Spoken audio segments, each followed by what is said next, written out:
El mundo vive una emergencia oceánica, es lo que dice el secretario general de las Naciones Unidas, Antonio Guterres. Y para hablar de este tema hemos invitado al expresidente de Colombia, Iván Duque Márquez. Presidente, muchas gracias por estar aquí en Foro de la Voz de América. Muchas gracias, Jaime. Un placer estar acá en La Voz de América. Usted como presidente, creo que Colombia fue uno de los primeros países que cumplió la meta del 30 por 30, que tiene que ver con los océanos. ¿En qué consiste y eso cómo avanza hoy en el mundo? Hay una campaña, que es una campaña global que empezó ya hace varios años y que fue ratificada en la cumbre de biodiversidad que tuvo lugar en Montreal a finales del año 2022, donde para ejercer un mínimo de conservación en el planeta, los países deben declarar área protegida y proteger al menos el 30% de su territorio. Colombia decidió avanzar en esa dirección y durante nuestro gobierno logramos una cifra o un porcentaje que es verdaderamente asombroso. 34% de todo el territorio colombiano y casi el 38% del territorio marítimo, 8 años antes de la meta que es el año 2030.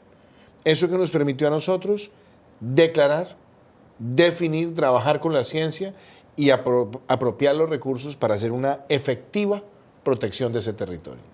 Dentro de esa área protegida marina se cuenta el corredor que existe entre Colombia, Ecuador, Costa Rica y Panamá. Esa es una gran pregunta porque, en efecto, en la cumbre de Glasgow, en la COP26, nosotros anunciamos con Panamá, con Ecuador y con Costa Rica el área protegida Amistad, que es, o Hermandad, que es el área protegida marítima más grande de todo el planeta. ¿Cómo se hizo eso?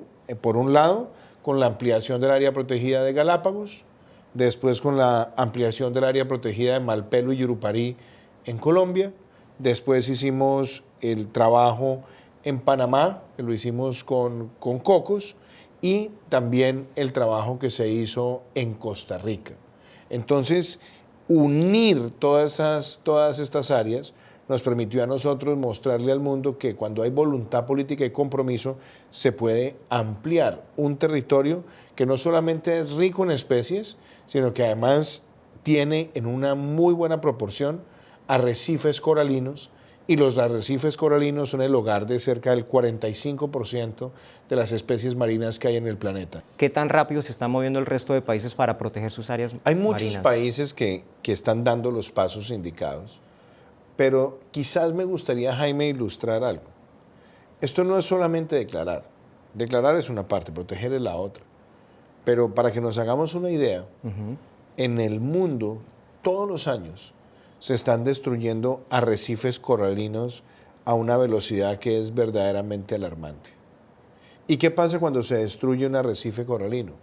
Se destruye una fuente de vida, la casa de muchas de las especies en el planeta.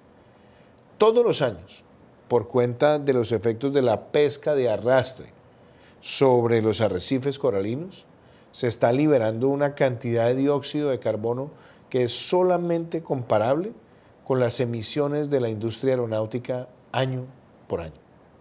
Entonces, proteger significa garantizar la vida de las especies, pero también proteger la riqueza y la biodiversidad marina. Y que también reforcemos los mecanismos de sanción frente a la pesca ilegal.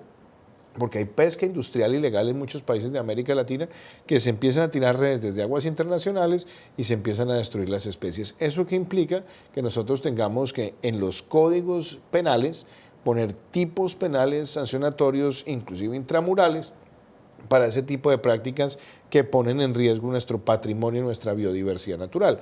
Y cuando hacemos declaración de áreas protegidas, o cuando inclusive las declaramos no-take, no podemos quedarnos solamente en la declaración y decirle a los pescadores locales, bueno, sálvese quien pueda, no, hay que sentarse con ellos y hay que ayudarles a hacer esa transición. Y hoy, por ejemplo, estamos viendo que le puede dejar mucho más a una comunidad el turismo especializado, náutico, el turismo submarino, de lo que puede dejar inclusive la pesca. Entonces, empezar a adecuar hábitos de comunidades para prestar servicios hacia estas nuevas formas de turismo es algo que toma tiempo, pero una vez está establecido, le cambia para siempre no solamente el sentido económico de las personas que estaban antes en la pesca y que mejoran sus ingresos, sino que también aumenta su compromiso con la conservación. Presidente Iván Duque, muchas gracias por acompañarnos en Jaime, Foro. a usted muchísimas gracias. Muy amable por su explicación, muy didáctica. Un placer. Un placer.